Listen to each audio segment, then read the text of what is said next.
Hello everyone, जय हिंद। स्वागत है आप लोग का मेरे यूट्यूब चैनल के प्लेटफॉर्म में।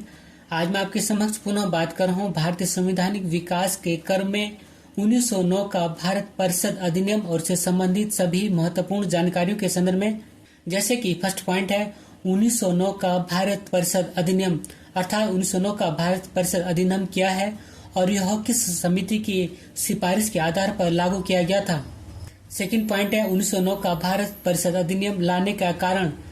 थर्ड पॉइंट है 1909 का भारत परिषद अधिनियम की विशेषताएं। फोर्थ पॉइंट है 1909 का भारत परिषद अधिनियम से संबंधित महत्वपूर्ण प्रश्न। जैसे कि फर्स्ट क्वेश्चन है, किस अधिनियम के अंतर्गत पहली बार मुस्लिम समुदाय के लिए पृथक प्रतिनिधित्व का उपबंध किया गया। सेकंड क्वेश्चन है, भारत सचिव की कार्यकारिणी परिषद के सदस्य बनने वाले पहले दो भारतीय व्यक्ति कौन थे। थर्ड क्वेश्चन है, वायसराय की कार्यकारी परिषद के सदस्य बनने वाले प्रथम भारतीय व्यक्ति कौन थे। जैसे महत्वपूर्ण प्रश्न और इस अधिनियम से संबंधित महत्वपूर्ण विशेषताओं के संदर्भ में मैं इस वीडियो के माध्यम से आपसे बात करूंगा, इसलिए इस वीडियो को जरूर अंत तक वॉच करें। इसी पॉइंट के साथ मैं अपने वीडियो को स्टार्ट करता हूं और वीडियो का फर्स्ट पॉइंट है 1909 का भारत परिषद अधिनियम। इस 1909 का भारत परिषद अधिनियम, जिसे कि मार्ले मिंटो सुधार भी कहा जाता है, क्योंकि उस समय लॉर्ड मार्ले इंग्लैंड में भारत के राज्य सचिव और लॉर्ड मिंटो द्वितीय, जो कि 1905 से 1910 तक भारत के वायसराय थे, के कारण मार्ले मिंटो सुधार कहा जाता है। और इस भारत परिषद अधिनियम को सर अरुंडेल समिति की रिपोर्ट के आधार पर फरवरी 1909 में लागू किया गया था।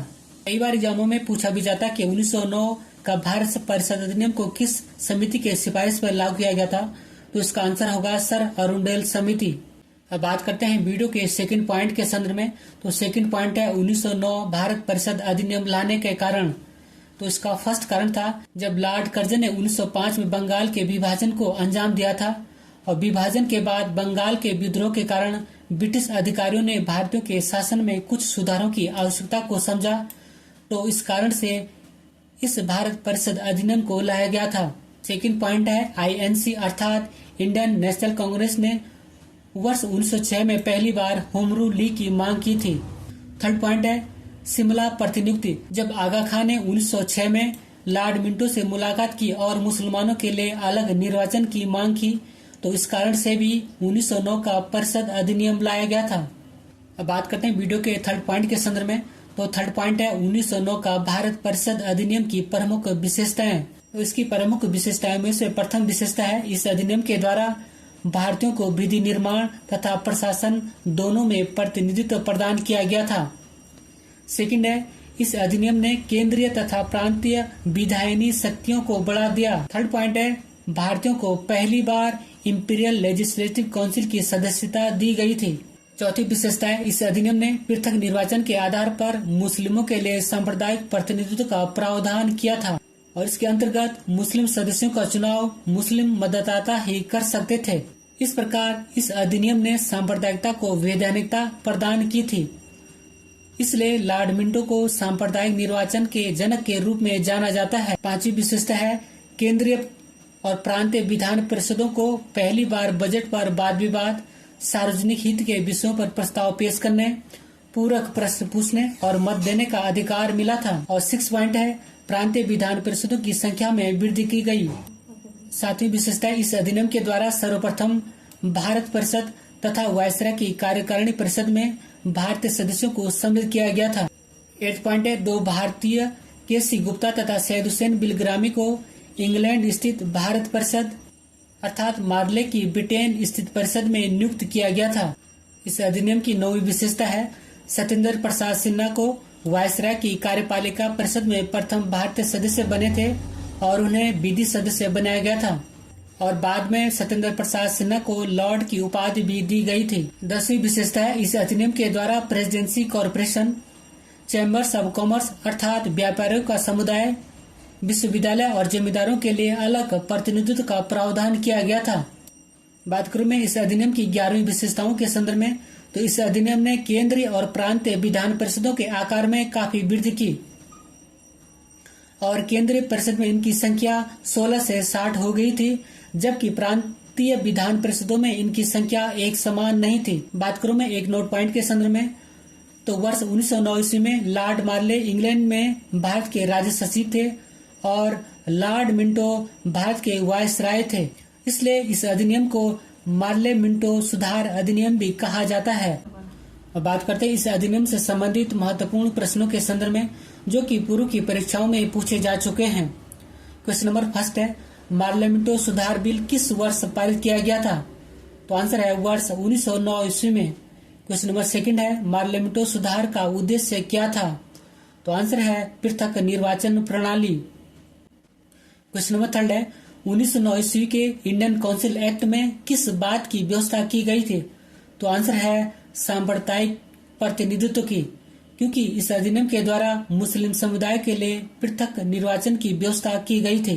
क्वेश्चन नंबर 4 है, कौन से अधिनियम को मार्ले मिंटो सुधार भी कहा जाता है? तो आंसर है 1909 ईस्वी का भारत शासन अधिनियम को। क्वेश्चन नंबर 5 है, किस अधिनियम के अंतर्गत पहली बार मुस्लिम समुदाय के लिए पृथक प्रतिनिधित्व का उपबंध किया गया? तो आंसर है 1909 ईस्वी का भारत शासन अधिनियम के द्वारा।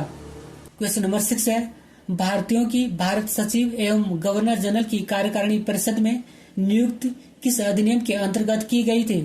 तो आंसर है 1909 ईस्वी का भारत शासन अधिनियम के अंतर्गत। नंबर 7 है, किस अधिनियम के अंतर्गत प्रांतीय विधान परिषदों के आकार में वृद्धि की गई? तो आंसर है 1909 ईस्वी का भारत शासन अधिनियम में। क्वेश्चन नंबर 8 है, पृथक निर्वाचन प्रणाली अथवा सांप्रदायिक निर्वाचन प्रणाली का आरंभ किस अधिनियम के तहत हुआ था? तो आंसर है 1909 ईस्वी का भारत शासन अधिनियम के तहत। क्वेश्चन नंबर 9 है, 1909 ईस्वी का भारत शासन अधिनियम के द्वारा सांप्रदायिक निर्वाचन पद्धति के आधार पर किस वर्ग को सर्वप्रथम आरक्षण दिया गया था? तो आंसर है मुस्लिम वर्ग के लिए। क्वेश्चन नंबर 10 और मोस्ट इम्पोर्टेंट क्वेश्चन है कि पहली बार वायसराय की परिषद में एक और भारत सचिव की कार्यकारिणी परिषद में 2 भारतीय सदस्यों को किस अधिनियम के द्वारा जोड़े गए थे? तो आंसर है 1909 ईस्वी का भारत परिषद अधिनियम के द्वारा, क्योंकि भारत सचिव की परिषद में 2 भारतीय के.सी. गुप्ता और सैयद हुसैन बिलग्रामी, जबकि वायसराय की कार्यकारिणी परिषद में सत्येंद्र प्रसाद सिन्हा प्रथम भारतीय सदस्य बने थे। क्वेश्चन नंबर 11 है, महात्मा गांधी ने किस अधिवेशन को सर्वनाश करने वाला अधिनियम कहा था? तो आंसर है 1909 ईस्वी का भारत परिषद अधिनियम को। क्वेश्चन नंबर 12 है और मोस्ट इम्पोर्टेंट क्वेश्चन है कि वायसराय की कार्यकारी परिषद के सदस्य बनने वाले प्रथम भारतीय व्यक्ति कौन थे? तो आंसर है सत्येंद्र प्रसाद सिन्हा। क्वेश्चन नंबर 13 और ये भी मोस्ट इम्पोर्टेंट क्वेश्चन है कि भारत सचिव की कार्यकारिणी परिषद के सदस्य बनने वाले पहले 2 भारतीय व्यक्ति कौन थे? तो आंसर है के.सी. गुप्ता तथा सैयद हुसैन बिलग्रामी। क्वेश्चन नंबर 14 है, भारतीय परिषद अधिनियम 1909 के मुख्य प्रावधान क्या थे? तो आंसर है प्रथम प्रावधान था पृथक एवं सांप्रदायिक निर्वाचन पद्धति की स्थापना, क्योंकि इस अधिनियम के द्वारा मुस्लिम समुदाय के लिए पृथक निर्वाचन की व्यवस्था की गई थी। सेकंड है, विधान परिषद के आकार में वृद्धि की गई। थर्ड है, वायसराय और भारतीय सचिव के परिषद में भारतीयों की भागीदारी सुनिश्चित की गई थी। इसी क्वेश्चन के साथ मैं अपने वीडियो को समाप्त करता हूं। अगर आपको मेरा वीडियो का कंटेंट पसंद आए तो वीडियो को लाइक करें, शेयर करें और अगर यदि चैनल पर नए हैं तो चैनल को सब्सक्राइब करें। Thank you for watching. God bless you. जय हिंद।